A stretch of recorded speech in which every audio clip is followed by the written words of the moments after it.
may ngadlaw mga kaidol. So mao na pud atong presyonan mga kaidol. Ito bro sa atong makaya mga kaidol no kay baka kayo muta mga kaidol. So,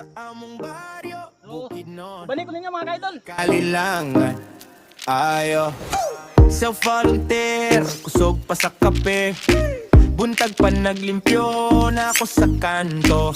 Libre akong serbisyo para sa katawan. Way resibo, way presyo, kasing-kasing ra ang puhunan. Dini palawanay, dini palabog, dili ni pasikat na ko bro, klaro kahayo. Handong kay kahinlo kahapsay sa kalibutan. Tag sa tago sa tana, tay katungdanan. Ako si DIY Ryan, clean influencer sa inyong tanan. Sa bukid noon sa kalilangan, akong kama para sa katawan. Like, follow, share kung kapuyan mo, gawas tabang ta sa usa. Pag tinabanggay ta sa likod inyong tanang masa.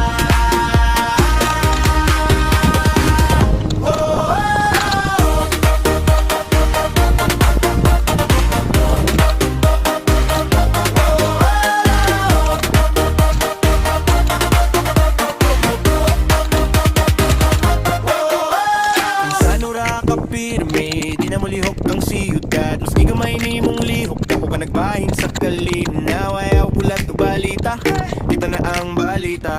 Mas lindo tanawan na kapsada nga limpyo kaysa reklamo sa social media. So suporta lang, bisag po sa pag-click. Kwento na to ne, di lang na ko nga trip. Para sa tanan ne, bata di gulang silingan. Kalibutan na to ne, atong limpyo o natong ampingan. Ako si DIY Ryan, clean up princess sa inyo.